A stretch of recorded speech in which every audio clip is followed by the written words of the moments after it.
Oh, oh, oh, oh! Holy hell! Holy hell! Oh, I've got my phone over here. No one even knows I'm around right now. No one's watching. That's fine. We don't need anybody to watch when it's just me, and I'm not streaming any games or anything, or even switching scenes. Uh, which I guess I should probably do. I didn't create a stream decks for that, so here I am. Here I am, everybody. God, it's so echoey. It's so echoey without any sound on, you know, or sound dampening. Oh my god, just it's just amazing. It's just amazing to have everyone here. Um, okay, I'm Brandon. Everyone can see that. That's great. Just setting things up. Let me send a chat in my personal thing. Hello. Oh hi. Hey Barnyard. Nice to have you here. Nice to have you here. It's good. Oh, you know what? I should put like a little color box right there. Yeah. Like a little, just like a color source right over that box. I'm gonna call it color source. You don't see what I'm doing here. Oh, look at that. You see that? Boom. I'm editing. I'm building the ship as I fly it. I think is that something that they say? Building as you fly. And now let's put that back a little bit.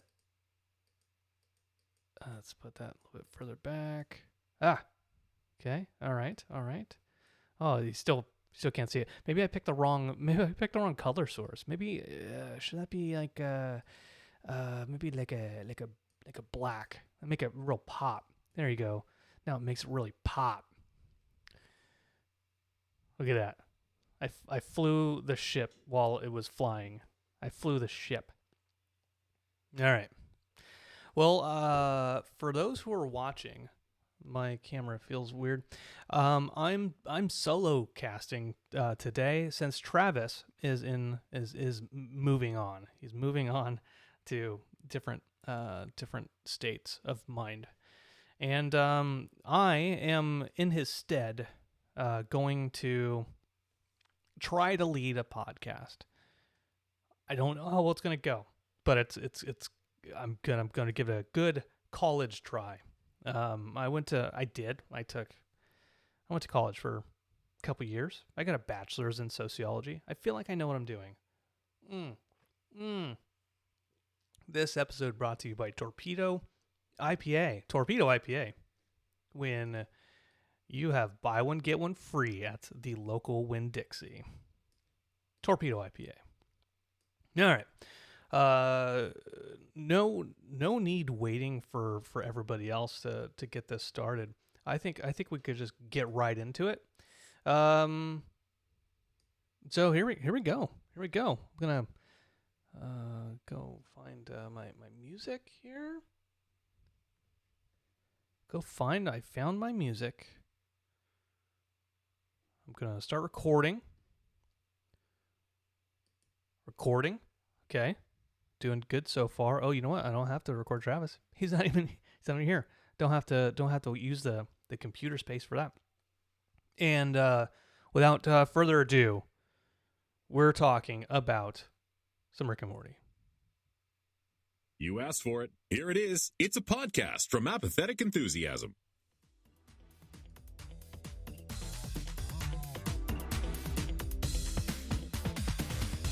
Coming to you live from a world where Brandon never met Travis, but still somehow fell into the business of creating podcasts, particularly this one. With or without Travis, I still love Rick and Morty, and god damn it, I'm mostly indifferent about interdimensional RSS, the unofficial Rick and Morty podcast. I'm mostly indifferent. No, I don't know if that's true. I think I love this show. I think I love it more than the flagship podcast of Apathetic Enthusiasm. Apathetic Enthusiasm, brought to you by Brandon and Travis. Good morning, good afternoon, good evening, good early morning if you're listening to this in like at 12:01 a.m.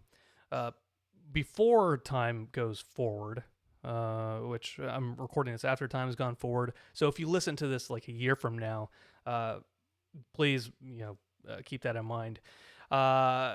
Just a few bits of housekeeping. Travis usually does this, or I usually interrupt him and do this for him. Bit of social media. If you want to get a hold of the podcast, you can do so at www.twitter.com/rickandmortypod, www.facebook.com/rickandmortypodcast.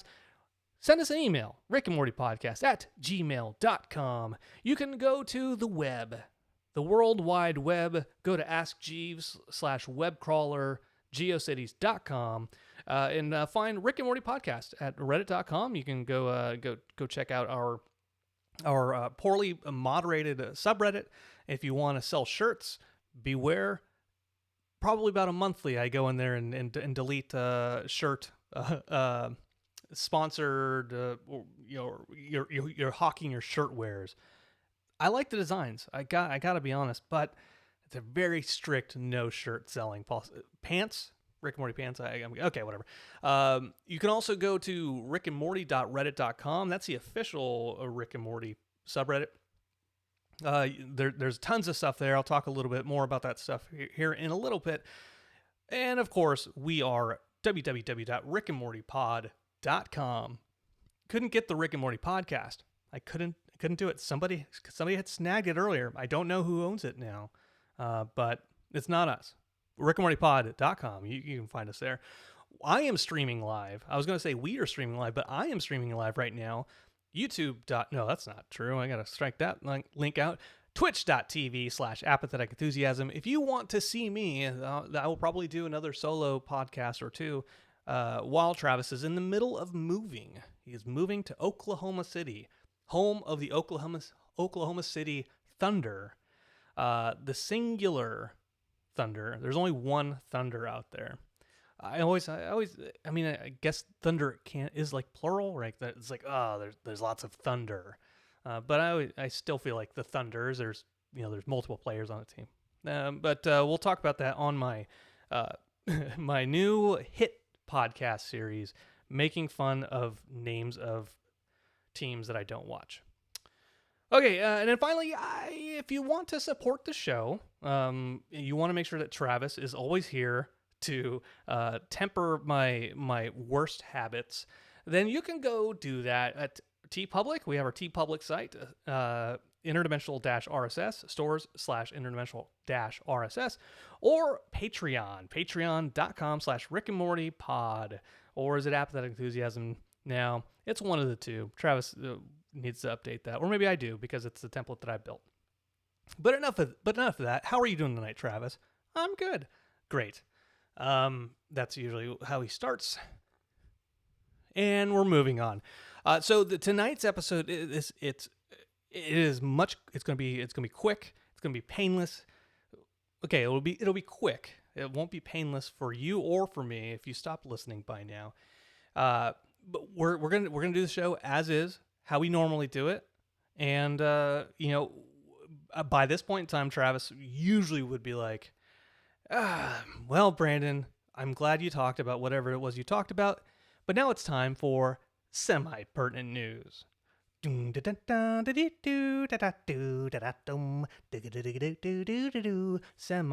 news. It's a semi-pertinent news. And then Travis would either giggle or he'd roll his eyes at me. This time, I have no feedback, which is a key component of acting out. So semi-pertinent news this week, we are continuing our journey into Rick and Morty dry news spells. There are a few interesting little bits this week that I want to talk about. The first thing that we want to talk about, we had our semi-pertinent spectacular 2 weeks ago, and in one crucial bit of semi-pertinent news that we didn't talk about was the Rick and Morty seasons 1 through 4 box set that came out. Warner Brothers released the seasons 1 through 4 box set, and evidently if you go out and buy it, you also get a cool looking poster. I don't have a picture of the poster here with me if you're watching live on the stream, so I apologize to you. But you can go to Rick and Morty, the Rick and Morty Twitter, and they have an image posted there. It looks really good. I don't know if I will get the box set. Even the shows I absolutely adore, which this is one of them, I have a hard time ever wanting to buy the box set. For example, the Simpsons, I always wanted seasons 1 through 9, but way back in the day when Best Buy was still really top of their game. And every time I'd go to Best Buy, I looked at one of the box sets and said, "Can't do it. I can't justify spending $50 or whatever."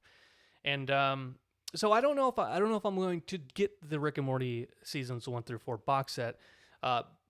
But I would be interested if there's any extra content that weren't on the Blu-ray releases, and the season 4 Blu-ray release, which was we talked about this on an episode not too long ago.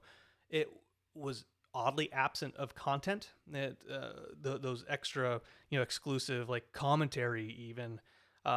So I would hope that type of stuff maybe has made an appearance in this box set. So there's that. Sorry for missing it last episode, but seasons 1 through 4 box set. I think you can already get it on Amazon. If not, you can go out there and pre-order it. Next up, we have something that Travis sent me because he's not out of the game. He is not. He's not shirking his Rick and Morty responsibilities. As a matter of fact, if anything, he's on top of it more than I am. I rushed through all these show notes to get this released out to you, and he sent me messages earlier today. He said, "You have to remember these two very pertinent, semi-pertinent news bits." The first one is over on Instagram. They are promoting Rick and Morty, the official account of Rick and Morty, and PS5 are promoting a Rick and Morty secondary character bracket. There's a couple of interesting things about this bracket. One is that it is a thing. They're actually asking for now feedback from the fans for one of these brackets specifically for Rick and Morty. There's a lot of good characters on here. Bird Person, Photography Raptor, Gazorp Field, Answer My Eyes Johnson. I'm like counting with my fingers, and there's a ton of them, and I don't have that many fingers. Butter Robot, Unity, Scary Terry, Aberdolf Linkler, Meeseeks, Ventriloquiver, Tammy Guterman, Hemorrhage, Gwendolyn, the Revolio, Clockberg, Gearhead Jr., Cromulon, Tony, his best friend Tony, Squanchy, Slow Mobius, Storylord, Mr. Goldenfold, Pencil Vester, Steely, Snuffles, Marsha, Mr. Poopybutthole, Tickets Please Guy, Jaguar, Schleemy Pants, Fart, Gluty, Noob, and Dr. Wong. These are all going up against each other. PS5, Rick and Morty, they're leaving it up to you to determine who makes it to the top. A couple good fights here inside this bracket.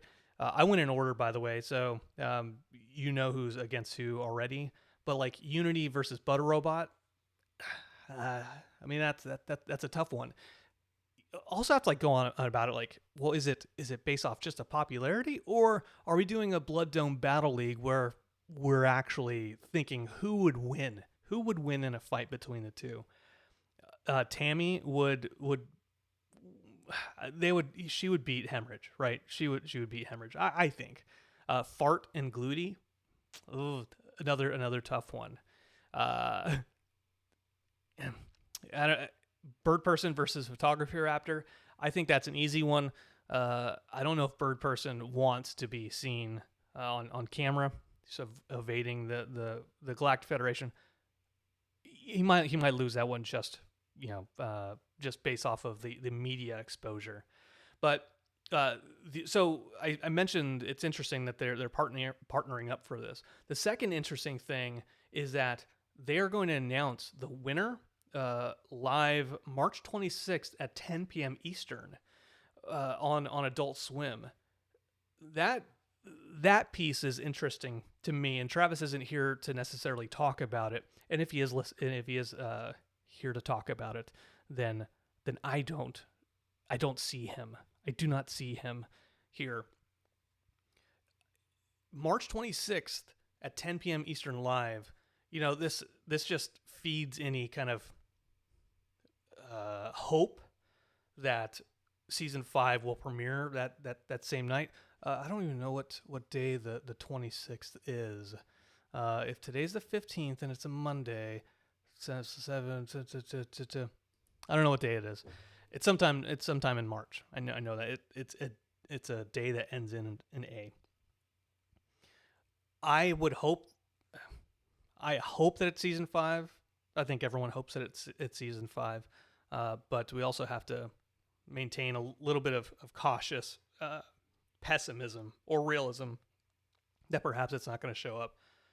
The other part of me is like, oh, well, Travis is in the middle of moving. I don't want him to not be here and have things be that difficult. But I look forward to it.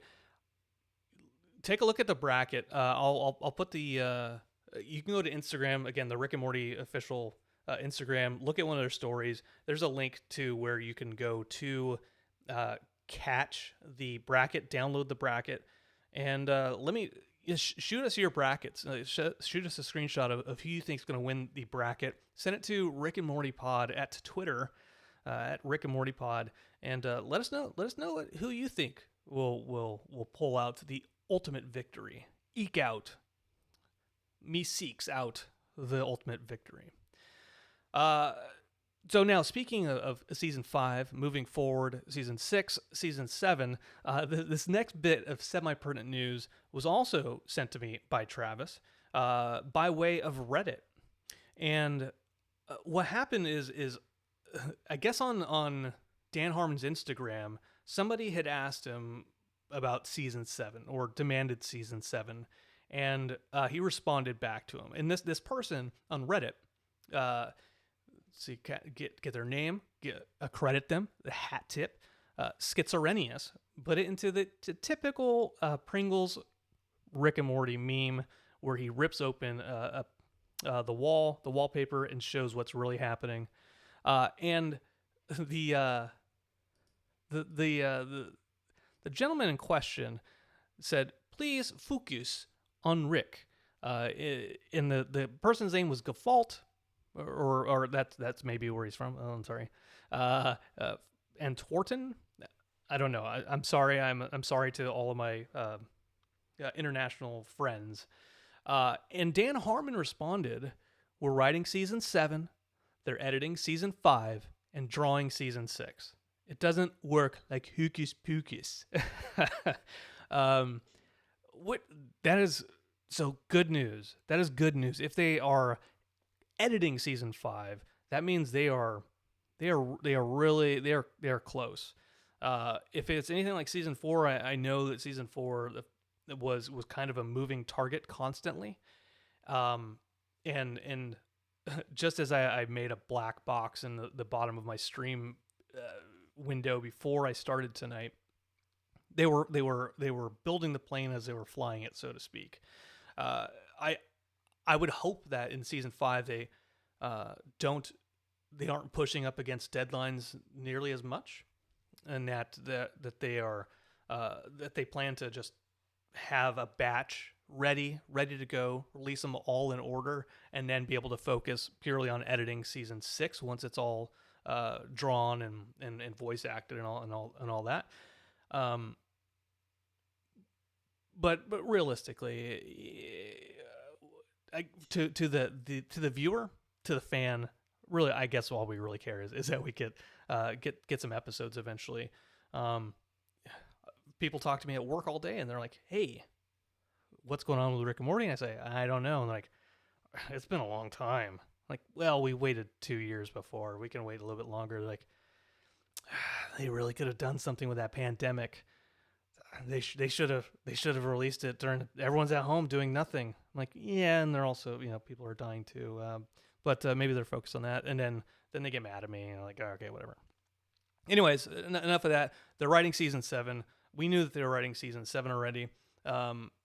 We talked about it on our last episode, but that is also really, really good to know, because it means that they're maintaining a momentum, and that even though Dan Harmon is going to make a cartoon about Roman gods, Greek gods, he still has some time to write season 7 of Rick and Morty, and season 8, perhaps, unless season 7 is like 30 episodes, 40, 50 episodes. All right. Next up, Dan Harmon's social media minute. Hit it, Travis. Technically, this was one of Travis's social media minutes, so I actually count that. The second social media minute that Travis sent was earlier in the week, and this was just real quick.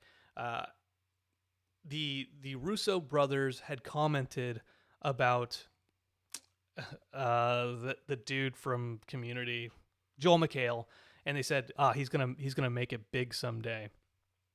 And then Dan Harmon responded to them, "Where's Rick and Morty season 5?" That's it. It's like a big thing because Russo brothers directed an episode of Community, and it's funny. It's funny. I didn't get any images of it. So good. There you go. Dan Harmon social media minute. And then finally, what we have is what I wanted to start doing is a Reddit post of the week. And because we're doing bi-weekly, I picked for this last week the top post. And the top post this week is by a young man or woman, Nugget Warrior 09. And I wonder if that's a Denver Nuggets or if it's just somebody who heads to the like Colorado River and is just like panning for gold. And then when he finds it, he just starts fashioning arrows and spears out of it. But he's like the 9th generation of these people who build weapons. And so he's Nugget Warrior 9. I like to think that's what it is. At any rate, this person posted on Reddit, got a ton of upvotes, a ton of awards. The caption is 2 seasons and 5 years later, we still know nothing about this man. And this man is not technically a man because he is a young boy, a teenage boy. Evil Morty, President Morty as he is known colloquially nowadays. That's such an odd thing to think about. That Evil Morty, President Morty, he's been around for so long. He has dug his worm tentacles into our brain that he's a part of Rick and Morty now, as like to most fans, like the end game. Even like the Story Train episode with him and Darth Emperor Butthole, right? He is like the main villain that we fans have built up on, and he's almost like Cthulhu in that there's a mythos behind him, and you want to know more, but we just don't have it all. We just don't have all the details yet. 5 years later, it's crazy. I look forward to seeing hopefully more about him in the future. Maybe like a rom-com episode with him in it. That would be pretty great. I would love that. But if not, just like selling some stock. I don't know. I want to see more of Evil Morty. I hope you want to see Evil Morty too. Leave some comments somewhere about that. Thanks again to Nugget Warrior 9. I can't wait to see on Instagram your weapon collection. Okay, the last okay, two more things. Well, I guess we're going to go into the main thing now. We're going to go into the main thing. Main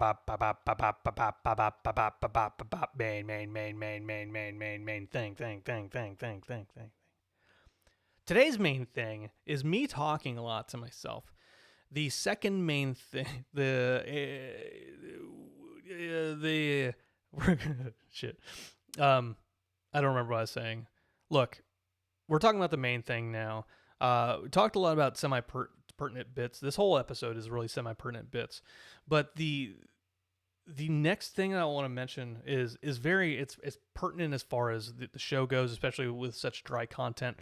There's a comic that came out recently, another Rick and Morty Presents. There have been a ton of these Rick and Morty Presents. There's been the Pickle Rick one, Jaguar, the Flesh Curtains, Sleepy Gary, Meeseeks. Again, just a ton of these issues. Most recently, Jerryboree came out. Rick and Morty Presents Jerryboree. To my streamers, to the folks streaming, there it is. Jerryboree. It was written by Grace Thomas at Grace G Freud over on Twitter. Illustrated by Gina Allnat at G Pranks on Twitter, and colored by our friend Leonardo Ito, who's been on the show before, talking about Bird Person, the Bird Rick and Morty Presents Bird Person, written by Alex Fear, and graphics by Fred C. Stressing. Okay, this is one of the good ones. Not all the presents are fantastic. I enjoy them because they're all Rick and Morty, but I can't honestly say that they're all like tip top winners. This one I liked, and so this one, the story is all about the Jerryboree. The Jerryboree is reopened, and the Rick in charge of the Jerryboree takes all of the Jerrys there on a field trip to Blips and Shits, and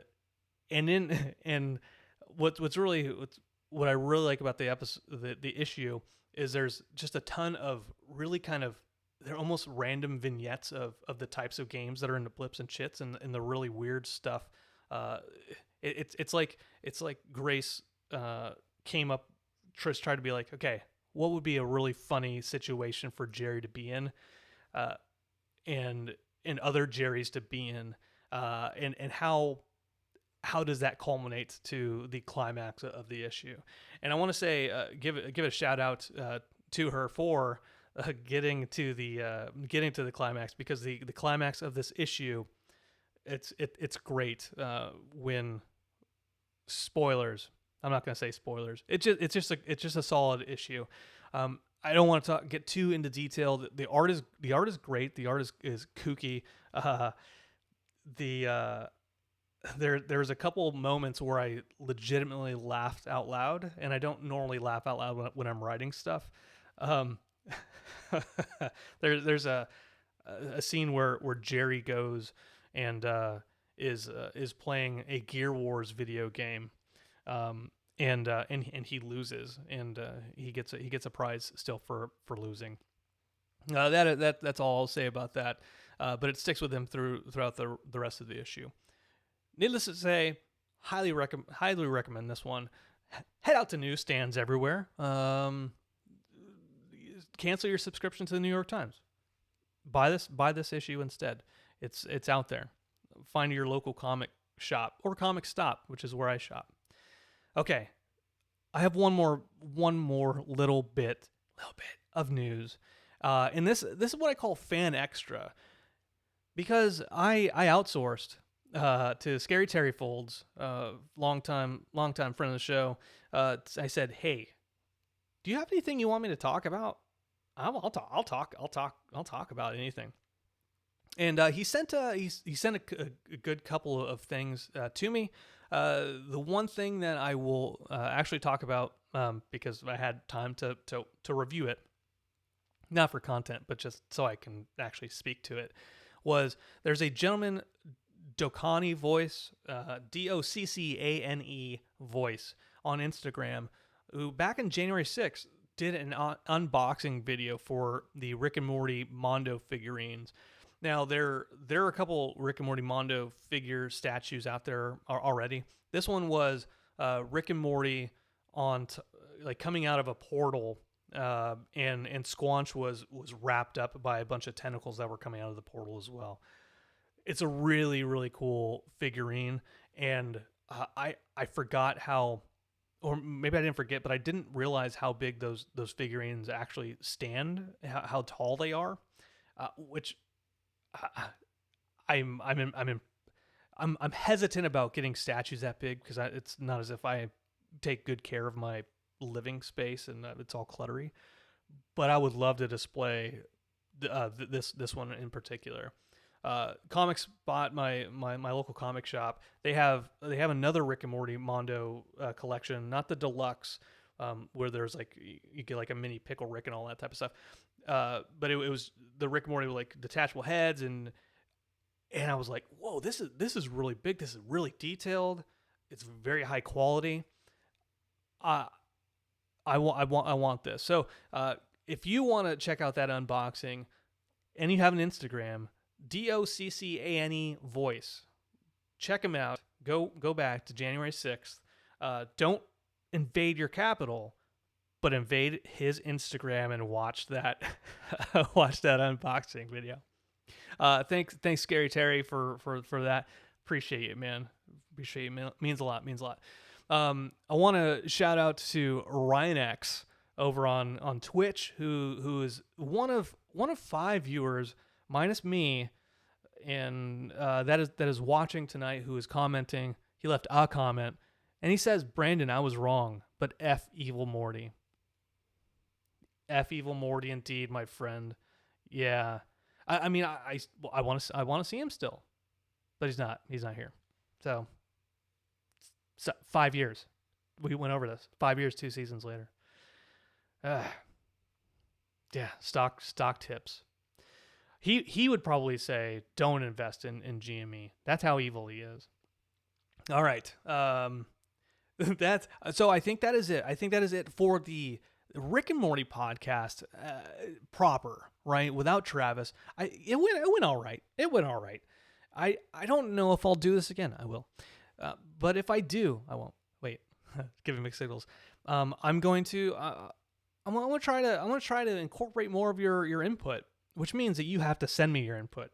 And to do that, head to twitter.com/RickandMortyPod and hit us up. Let us know your thoughts. If you hear any news, if you have any good Reddit posts, or you see anything like on Facebook or on Instagram, make sure to send it our way, because I would love to talk about it.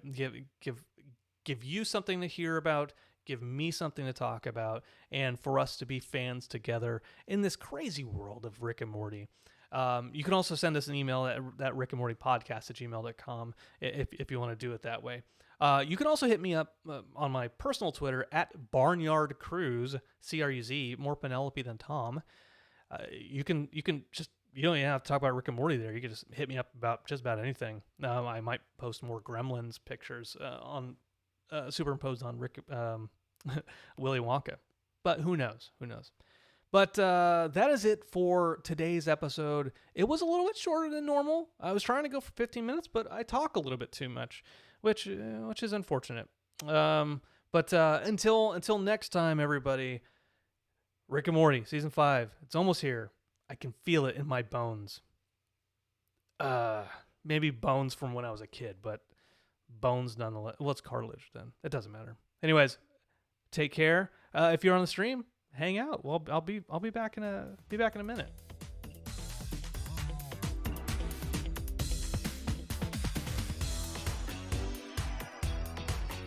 I mean, I'm gonna cut my voice out when I'm editing the podcast, right?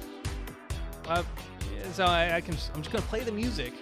You won't hear it on the actual recorded podcast. I wonder if I should do any editing. There's a couple of those moments where I'm like, and I got really lost. I was listening to I should stop the recording. I was listening to a podcast earlier because I was driving up to Orlando, and I got a new car. First of all, I got a new car, and it has Apple CarPlay on that, which I still don't fully know what that means to me. But I went to Spotify, went to my Spotify, and it said like 15-minute podcast, 15-minute or less podcast. And one of the podcasts that showed up was a voice acting 101 podcast. I'm like, oh, I'll listen to it. And his audio was so good. It was so good, and he had no ums and ahs. There was uninterrupted. He had good space in between the things that he was saying, and I thought, man, that's what I should do if I had more time editing. If I had more time, or if I just actually edited. And then I went and listened to our podcast, and I realized if you are listening on not on Twitch or on YouTube or wherever it is, I'm sorry. Travis has told me in the past, hey, our audio is a little bit low.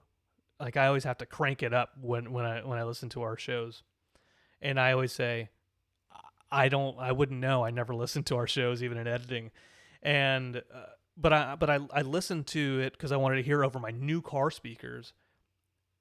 I went from that voice acting podcast where it was very clear, it sounded so great, to ours, whereas I couldn't hear myself. It was and I pulled the car over and I texted Travis. I pulled the car over. I stopped because I don't text and drive, and I sent a message to Travis. And I said, why didn't you tell me that the mix was too low? And he said, I did. And I said, never, not once did you ever. And I said, I'm being sarcastic. And he said, good. Because he'd be mad at me. And then he would never do his podcast again. Oh, hey, have a goo. Welcome to the stream. I know I didn't tell you about it, but I'm glad you joined. Yeah, I'm just hanging out. I'm holding down the fort for me and Travis. I was going to invite you on tonight to just hang out a little bit, but you didn't answer your phone, which is a lie. I didn't send you a message to do that. So, oh, you know what? I just realized that this color source, it should be bigger. Oh no. I'm fixing some stuff. No, don't even worry about me. There it is. Boom. Has a goo. Hey, by the way, Brobot, thank you for watching. I appreciate you doing that and being in here for it. So Matt, I just talked about Rick and Morty. Now I'm going to talk about whatever the hell else I want to talk about. I think I want for some solo podcasting. I think if I'm just going to be talking to a camera about nothing, then I should have something in this space. I put pictures before, even Morty in season 7. There should be something more dynamic in that area.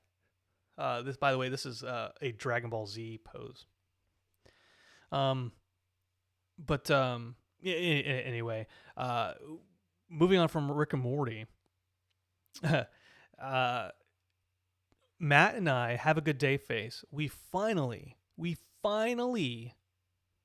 beat this Civ game that we've been playing for like 2 to 3. Was it 3 weeks? And it was the game that we had played multiple games already where we were not on the same team, and then I kept winning, and then the last game we played not on teams, and I said I want to play a domination victory. I want to beat everybody on this, and I proceeded to bomb the shit out of him from the Pacific Ocean with a bunch of bombers, and then nuked him because I thought, okay, cool, I'm going to go take his last city. This will be it. 2 more turns and the game's over. Well, I didn't capture one of the original capitals of a Civ, and so it went on like 2 more hours. So So I was determined to be on his team the next round, the next game, and then do a domination with him rather than be against each other. And we just finally finished that Saturday night before the time jump forward. That was a fun game because we just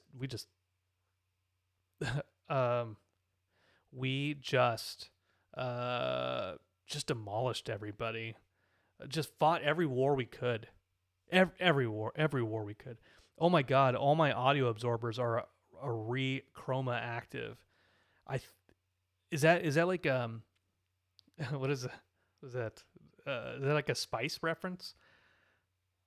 Chroma key. Matt, to answer your question, I because I'm moving and because the green screen is so big and bulky, for when the appraiser is eventually going to come check out our house and see how much it's worth, I decided to take the green screen down. That way I can keep this room fairly tidy. So there you go.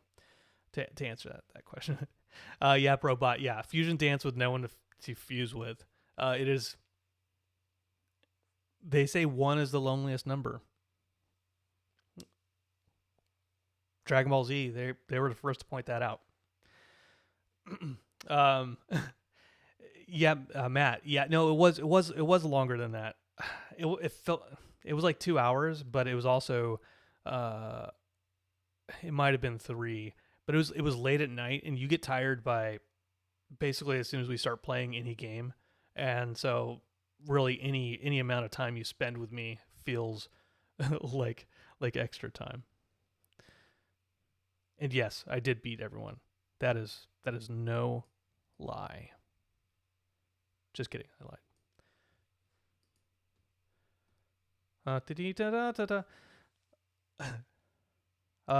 There's nothing like taking a losing shot, but then continue to play for 2 more hours knowing you have no chance to win. Yeah. It's like the Super Bowl, right? They had no chance. There should be a mercy rule in professional sports where if especially like primetime games, if there's no chance for you to win during the Super Bowl, instead of finishing the game out, everyone's like, you know what, I have no chance. Let's just rerun all the commercials that everyone wants to see, and then let's vote on them, right? That's what we should do. That's what we should do with that extra time. Because at some point in time, you know, especially if it's a boring blowout game, no one wants to watch the rest of the game. And those advertisers towards the end are like, we're getting shafted by this. Why did I spend money for the end of the game? Well, maybe they thought it was gonna be exciting. I don't know.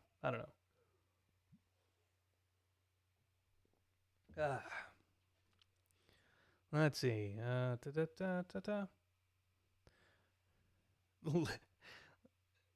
See, Legion killed Wanda.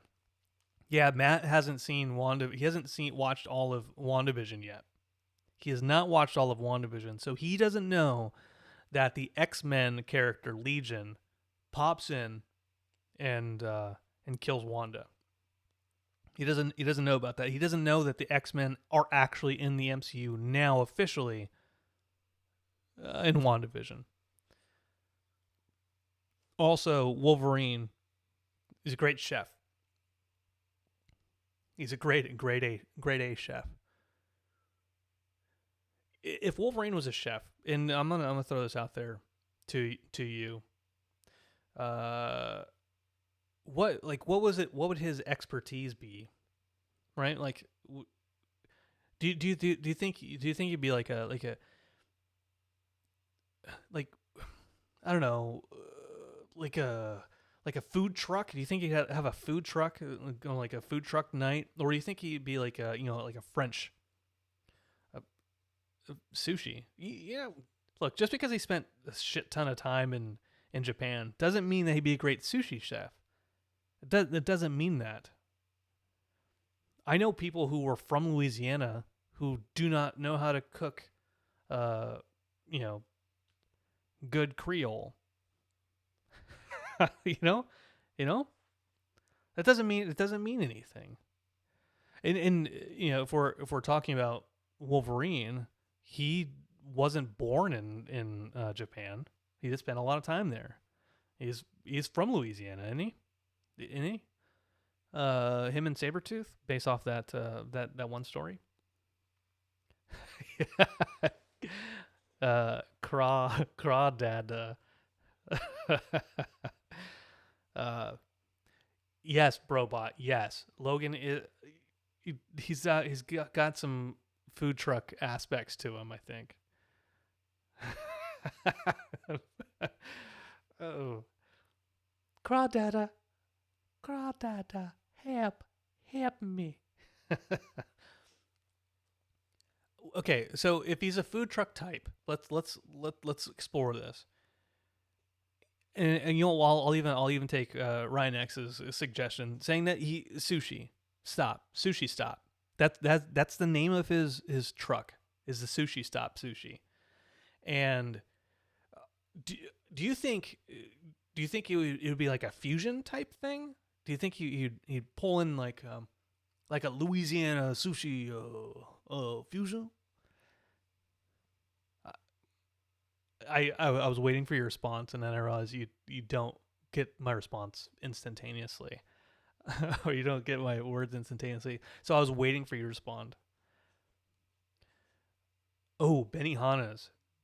Okay, yeah.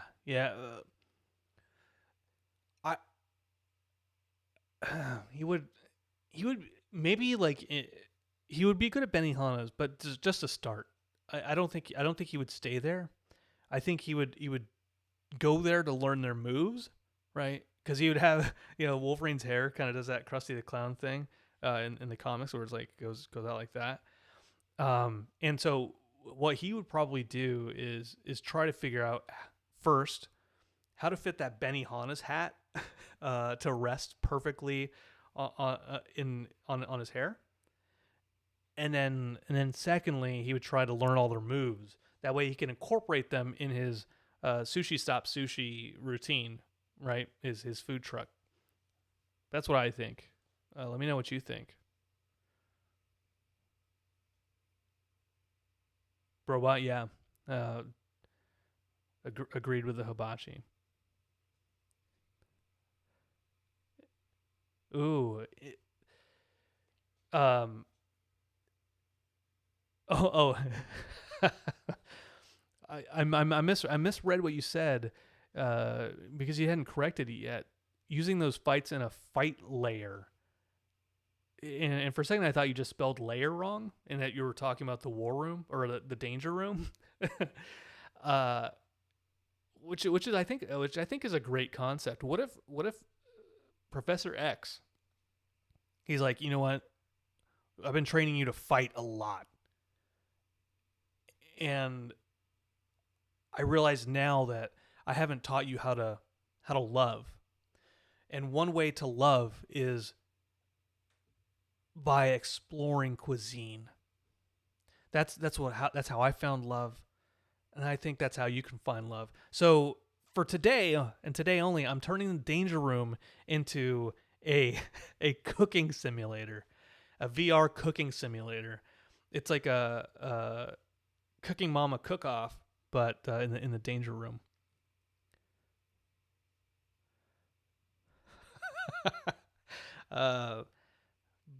Hostess at Benihana. Oh no, okay, Matt. He wouldn't get fired. I don't. Wolverine's not crass like that. He wouldn't say to somebody, "I can throw something in your mom's mouth, bub." He wouldn't do that. He wouldn't do that. Live, laugh, love, Logan.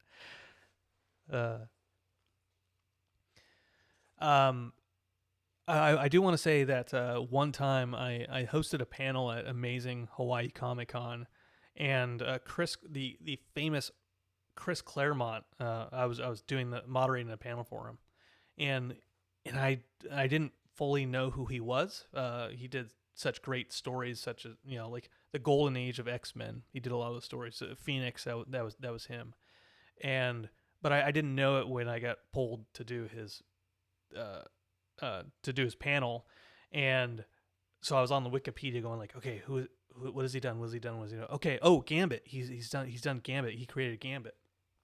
So I was up there, and like he wasn't answering any questions. The crowd was trying to get him to speak, and he wasn't saying anything. He was like one or two word answers. And so then I said to him, it's like, I made a comment. I asked him a question about Gambit, and if I don't know if Gambit, would kill anybody or something like that. I forget what the exact question was, and he got so mad at me.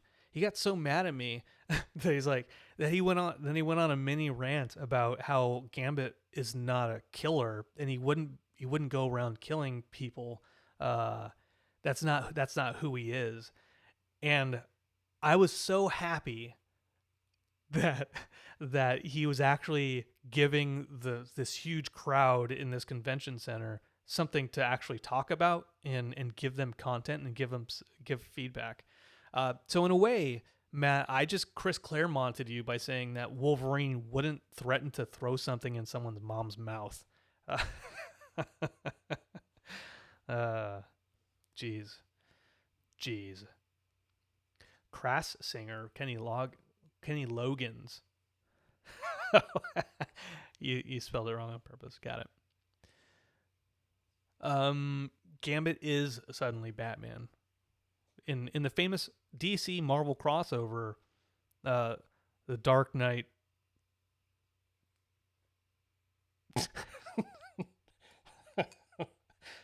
The Dark Knight. The famous crossover that has the same name as every other Batman story. It's like that famous DC Marvel crossover, Superman. In Friends. Hey, miss you, man. Miss you. Where have you been? You were gone so long that Travis left. He got upset, and so he ditched us. Man, what a day. What a difference a day makes. Crossovers. Well, it's like an SUV, but also a pickup truck. By the way, yes, Matt, you asked, have there been DC Marvel crossovers? Me not joking. Yes, there have been Marvel DC crossovers. One of the crossovers has Spider-Man fighting Superman. That's an actual fight that happens in a DC and Marvel crossover. I don't have the collection on me. I think I bought it actually from the comic place up near the arcade from where we grew up. It was more by Baskin Robbins. But anyways, regardless, yeah. So Superman versus Spider-Man. Basically, Spider-Man gets hit. Lex Luthor shoots Spider-Man with a kryptonite beam, and so for a couple minutes, Spider-Man is actually kicking Superman's ass. And then the beam wears off in the middle of Spider-Man going to punch Superman, and then hits him in the face, and then breaks his hand as the kryptonite wears off. That was one of them. See, that was the most memorable of them to me. There were probably like 10 or so in that one collection. Amalgam. Yeah. I mean, there's more crossovers than just that. The interesting crossover that I saw recently was when I guess Watchmen was always DC. Maybe it wasn't always DC, but when they fully brought them into the DC universe, like Rorschach not Rorschach because he was dead by that point in time, but Doc Manhattan and all those. Why does everyone make Why does DC make everyone fight Superman? Um, I mean, they fight people other than Superman. There's a, no, I guess they all do fight Superman eventually. Even if they don't fight Superman directly, they at least they like the Flash racing him, right? Which the I don't like the Flash losing to Superman in a race. It's like taking the thing that the Flash is good at and saying, actually, you're not even the best at that, bro. Sorry, no can do. If I could have any superhero's power, who would it be? Who would it be? Does Jubilee count? I mean, those are superpowers.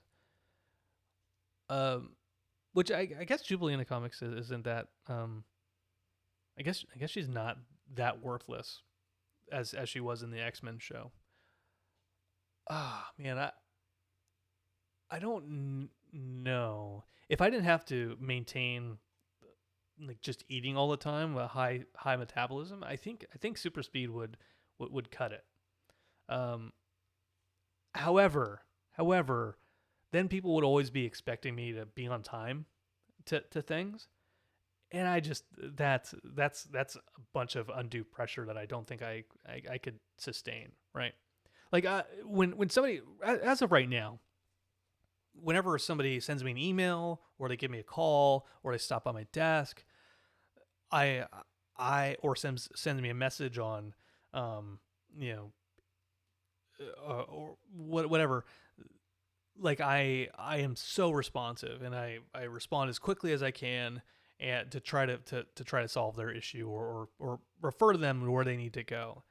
If I had super speed, they would expect that to me, but even quicker. It's like downloading porn on a 14K baud modem, just a single JPEG of just a boob, right? Takes forever, and now I can get just the full video just instantly, right? But if it takes half a second longer than it should in that site normally, I get so pissed off.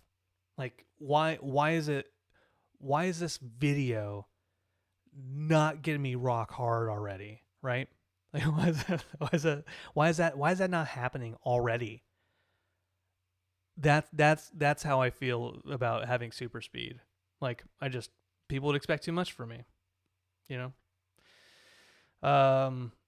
So hopefully that answers your question. I don't know if that does. What would I put as the last Twilight Zone episode? That's tough. That's a tough question, because anthologies you can basically end anywhere, because there's no theme going on. There's no story thread that has to come to an end.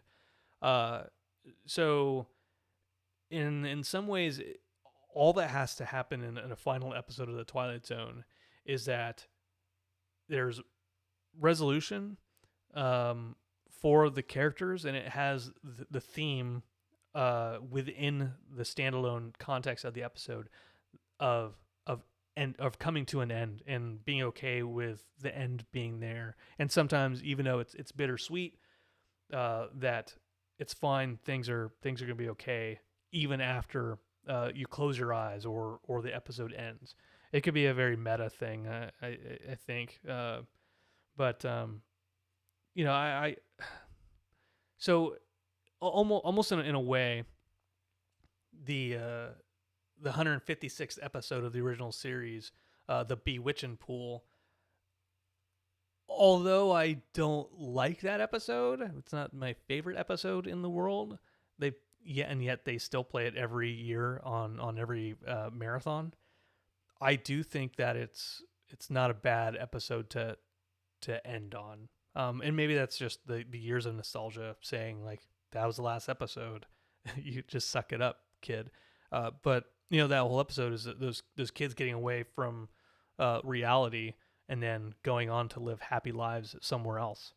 I think it's all right. I think it's all right.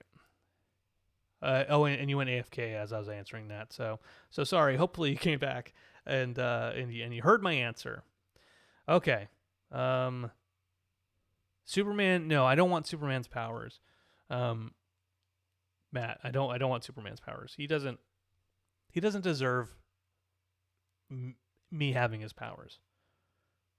Like I don't know. If I had Superman, I mean, what would I do with Superman's powers?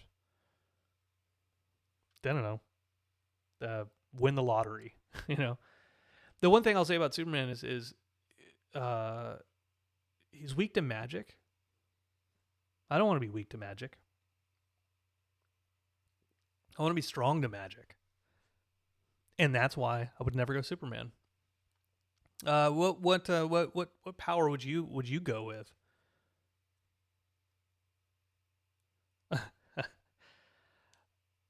Yes, you heard me right. He doesn't deserve me having his powers. I don't remember what the last episode of Are You Afraid of the Dark is, but I will say that because, and I haven't watched the new series, so hopefully you're not talking about that. Because although it was anthology, there was still the envelope story of the kids telling the stories around the campfire, and so there was still an element of serialization there, even though what we watched it for was the the teen friendly scary stuff that was going on. And Tales from the Dark Side, I didn't watch that show that often. I didn't actually realize it was a show for a long time. I only knew it from the George Romero film. That was originally, by the way, it was going to be Creepshow 3, but yeah. So the Christian Slater helmed Tales from the Dark Side. Also, Debbie Harry, Blondie, was in there, and that had the story with the kid telling stories to make sure he didn't get eaten by the witch. So I can't answer about Tales from the Dark Side. Yeah. So Matt, you're good. Have a good day. Face asking Superman he's weak to magic. What magic? So like Mr. Mixlapix or stuff like that. Zatanna, those types of characters. I've always heard that he's weak to magic. I have not really fully explored what that means. In the context of Superman, being weak to something just means that he's not invulnerable to it. So like, Superman is probably weak to Sudoku, right? Like that doesn't mean it's gonna kill him, but maybe he's just not good at it. Maybe Sudoku is just, it's not something that's interested him in his younger years.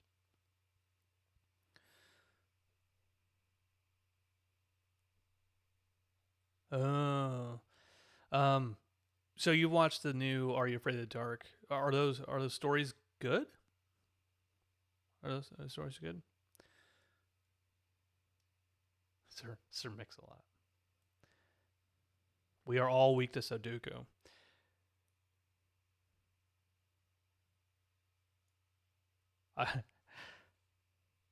I'm definitely weak to Sudoku. Sudoku? I see those things in the paper and I just never can't ever do them. I saw some dude do like this impossible puzzle, and it was oddly intriguing to watch that thing from start to finish and see his process of solving the puzzle.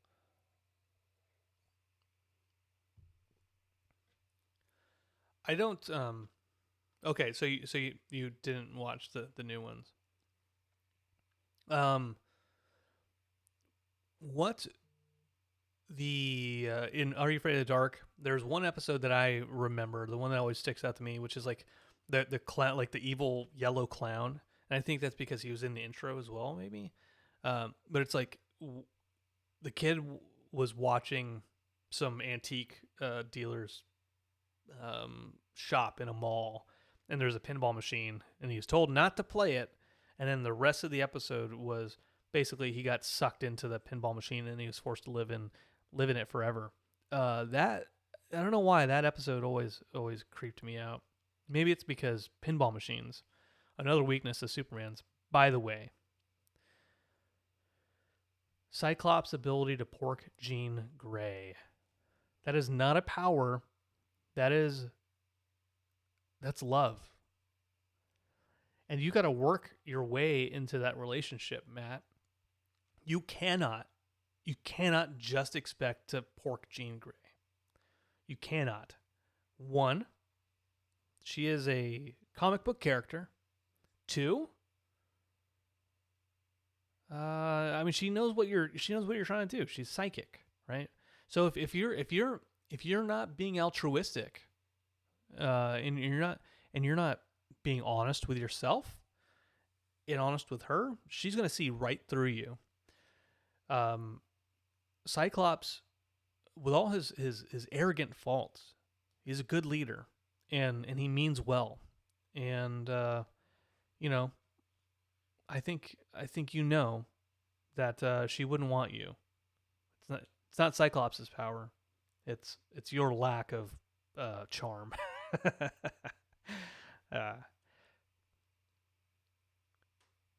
The actual series was about the clown who overwhelmed the Midnight Society's reality. Are you fucking with me? I don't know if that's accurate. I mean, maybe it should be. I'm down with changing those things. No, Cyclops is a good leader. He takes care of the team. It's these old upstarts like Kenny Logan's that is messing it. Okay, I'm Ryan X. I'm going to look it up after I'm done streaming here, and not too much longer, because I want to hear more about that. Hear more about it, read more about it, and then maybe after I explore it, then I'll have something to talk about on Apathetic Enthusiasm next week, since Travis will not be around again. Hey, this is kind of fun. I'm not doing too bad. 6 viewers, folks interacting. This is great. That you're still in here and you're hanging out and talking to me. Maybe I'll put some stuff in this corner as I fusion dance. If you is it like a YouTube video explaining it?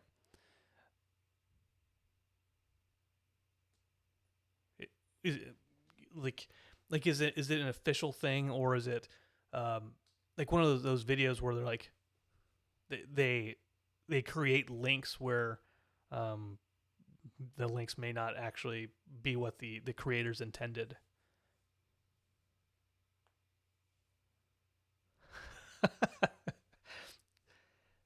Yeah, when he pretends to be moving. I told, you know what? I told him I was streaming, and he decided not to come in and hang out with me tonight at all. So it can kind of go to hell in a handbasket. Why would you go to hell in a handbasket? Like, why is that an insult? Go to hell in a handbasket. Why does it have to be a handbasket? Is it like a is it like a wicker? Is it like a does it have to be like a wicker handbasket? Like a silk, cotton, pre-shrunk? These are things I need to know. And if, depending on the material of the handbasket, do you go to a lower level of hell? And let me ask you this: ignoring Dante, because I haven't read Dante's Inferno. The lower you go, the worse it is, or the lower you go, the better it is. Like when you're adjusting your AC in the house, you're like, oh, you want to lower the AC. You're like, does that mean make it hotter, or does that mean make it cooler? The mysteries of how we communicate.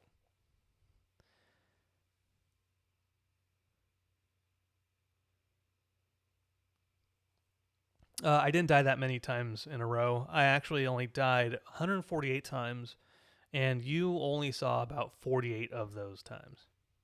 So, I was going to. It's funny you mentioned that. I was going to stream some more of that tonight, but I decided against it because, well, I just started talking, and then this I just kept crawling, and I just kept living. Now, I am drinking wine, and this does say beautiful rule-breaking moth. I don't know what that means, and also drinking beer.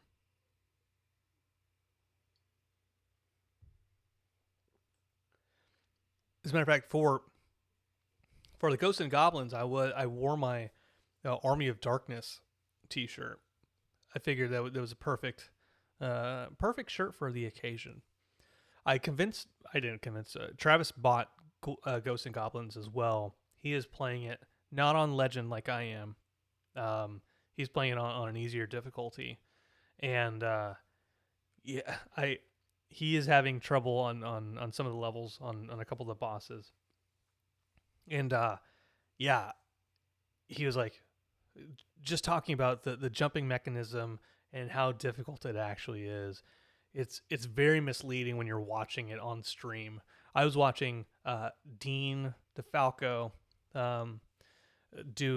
playing it before I bought it, and I kept thinking, does he suck, or is it really that hard? And then instantly I'm like, no, yeah, it is that hard, and I'm sorry, Dean, for doubting you. Oh, wait. Is it Cronenberg? It's not Cronenberg's birthday today, is it? Is it Cronenberg's birthday? No. It is! Oh no!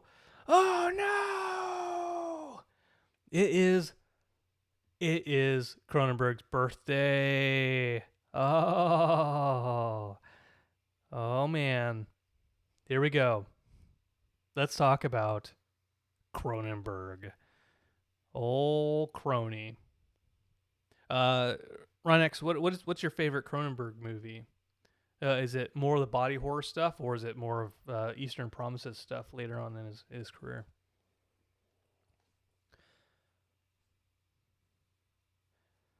I asked that. I didn't see Videodrome until much later. Once I figured out who he was. I might go with The Fly, but Eastern Promises, it's pretty badass. And I've never seen Sliver. I've not seen that. For some reason, that Sliver reminds me of that UB40. It was like a UB40 song. They might have done a. Did UB40 do a song for Sliver?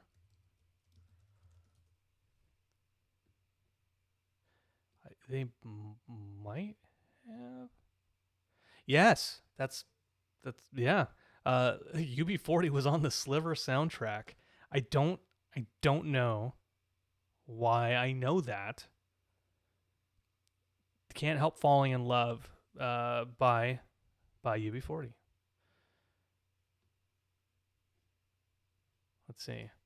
I don't have a setup for my web to watch videos and stuff like that. So, but I will post it here. Oop. If you want to watch Can't Help Falling in Love by UB40. They also sing Red Red Wine. I think. Red wine. Bam, bam, bam, bam, bam, bam. Yeah, red wine. Which is whatever happened to UB40. They were chart toppers.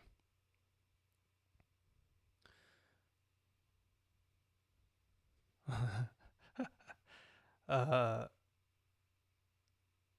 let's see. I have to go back. You should host a video game tournament for charity. I should. You're right. Thanks, Matt. You can help.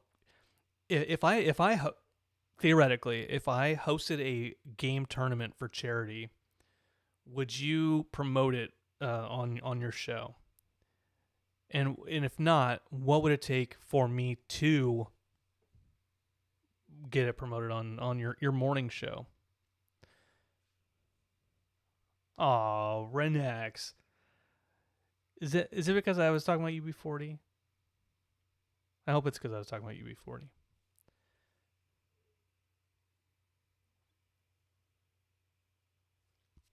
I have a drinking problem.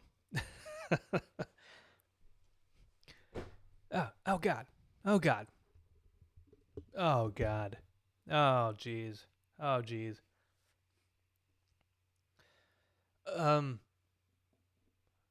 Video game tournament. Would it be like the Wizard? Like that type of tournament, like old school video game thing? Or would it be would it be like a League of Legends where like I'm aware of how to play the game, but I'm so far away from knowing the meta of all the characters that would be very, very underwhelming. I'd be like, I think something happened. They won. They forfeit. Okay, well, something like that.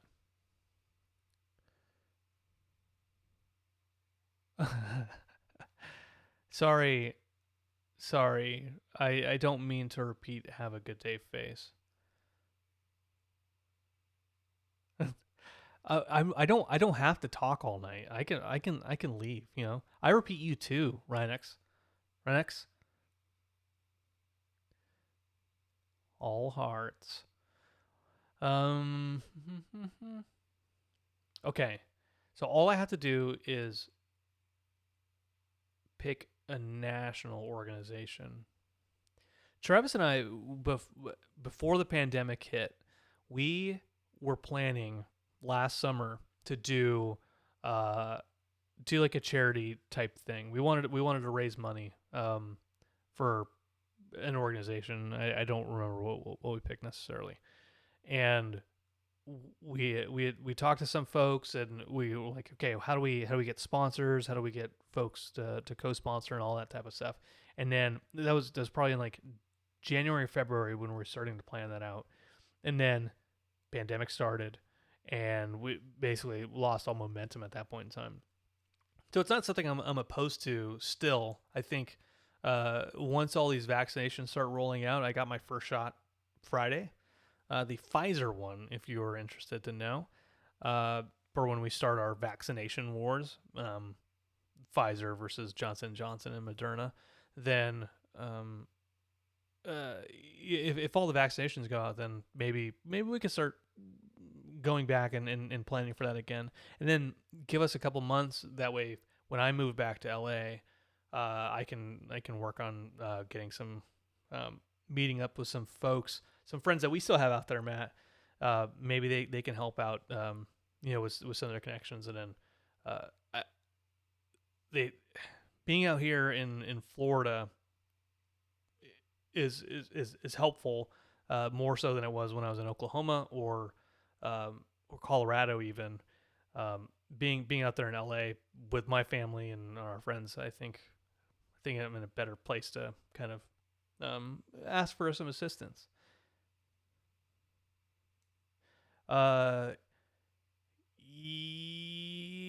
Yes, I think it. So I got it the 12th. So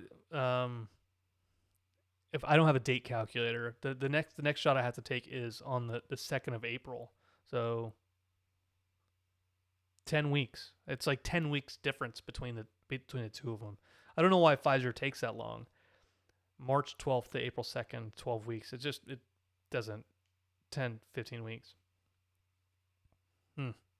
So yeah, I don't know, but I'll be safe. I'll be safe. Johnson & Johnson is a single shot. That is true. Our friend Celine, her husband Scott, got the Johnson & Johnson shot recently.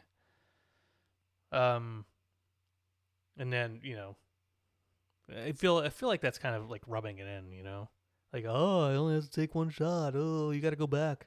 Oh, you got to go back. Wussy, He didn't say that, but it's implied.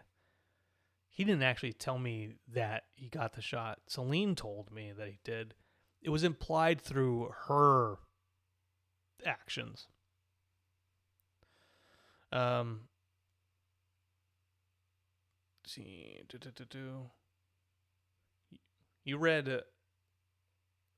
On top of Pikes Peak. It's a heck of a thing. So you went to the top of Pikes Peak with volume 1 and 2, and you read it. You read it by like that fudge / donut shop that's at the top there.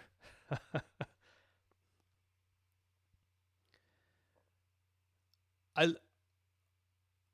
lived in Colorado Springs for 3.5 years, and I went to Pikes Peak like 2 or 3 times. I wanted to run the marathon to the top of it, but that was never going to be something that I accomplished. But yeah, like driving up there, it's a unique experience because you can start at mile 0, and you could be in like the best happy mood, and then by mile 15. You look at the people you're driving with, and you started the drive blaring 90s hip hop, and by that mile 15, the radio's off, the windows are rolled down, nobody's saying anything. They're all trying to breathe, and they do not want to be in the car with you anymore. Whether it's because of the windy roads and they're getting sick, or they're losing oxygen, and everyone's the opposite of air intoxication. They're just so pissed off. It's fun, but the fudge is at the top, and that's pretty good. All Hearts can't even tell your accent. Not from Boston. Hope you know that.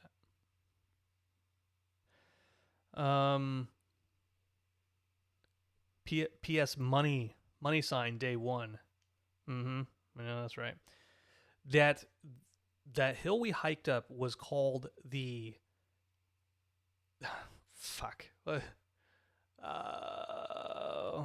the incline. It was just called the incline.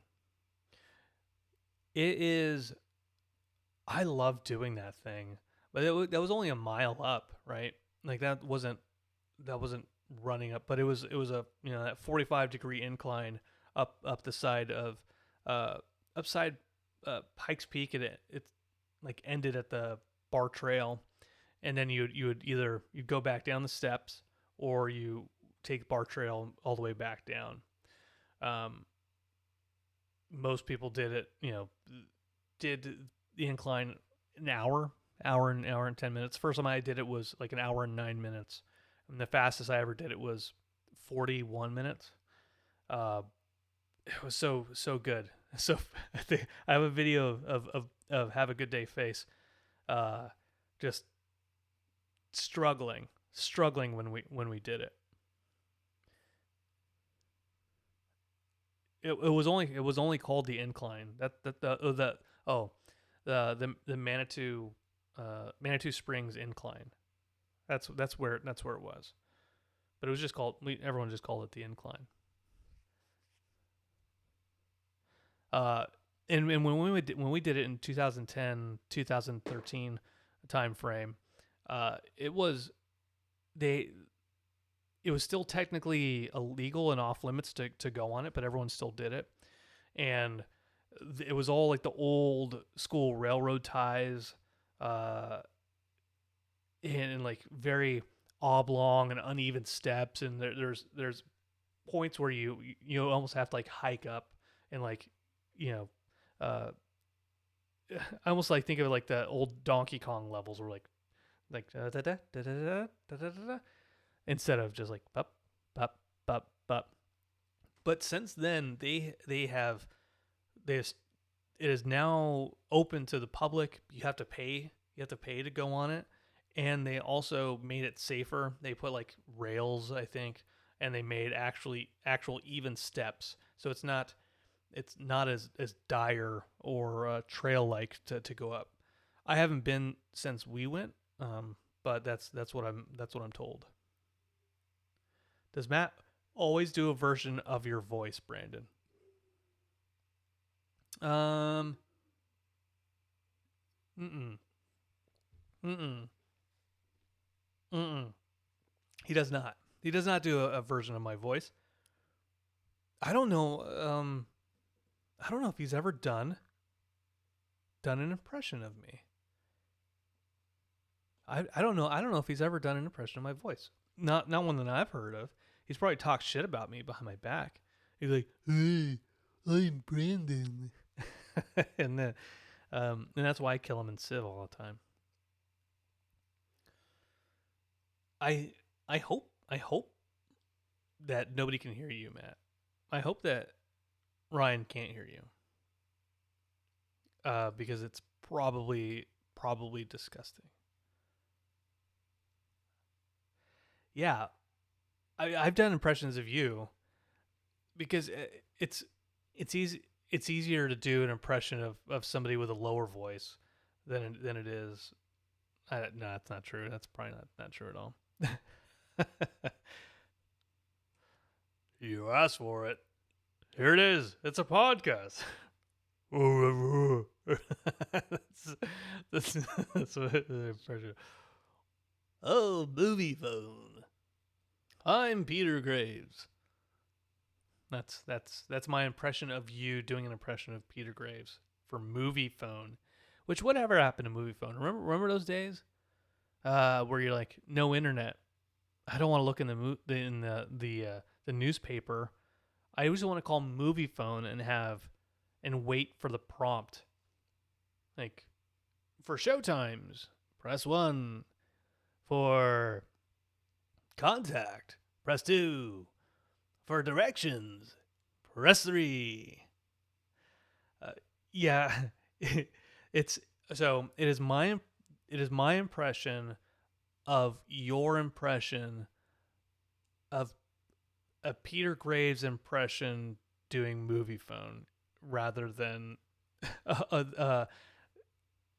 what biography on biography, which you got from MST3K. From what is it? The Janus Project. Shit. What? This island Earth. It was like MST3K the movie, right? If you'd like to press 3, press 4.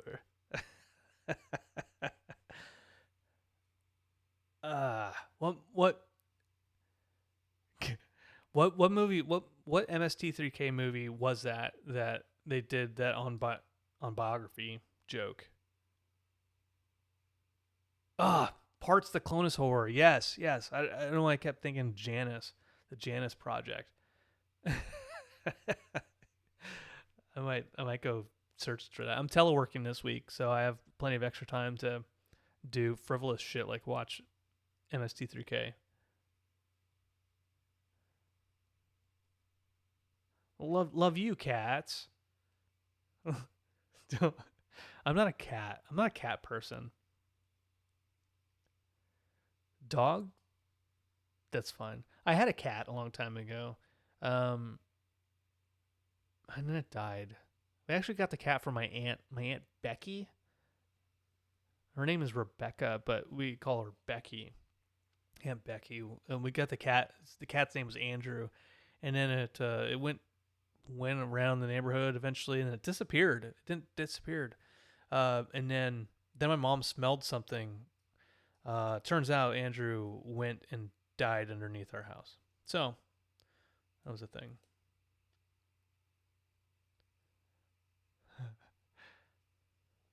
Oh, did you watch the whole thing a few months back? That's impressive.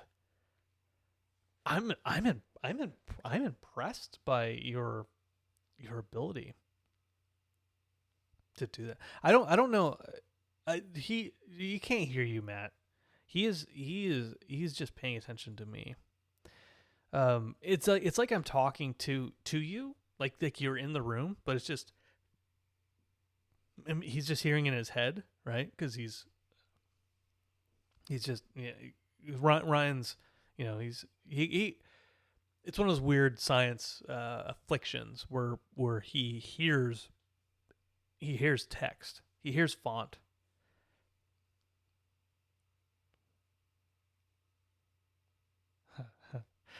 All right. So it's almost 11 o'clock. The Ides of 11 are riding nigh. I don't know what that fucking means. But that means I'm about to head out because I still have to edit this podcast. I could probably do it in the morning, but why would I do that when I have plenty of staying up time? Plus, I've got this much beer left and this much wine, and I can't drink them when I'm talking. Contrary to popular belief, I'm not a ventriloquist.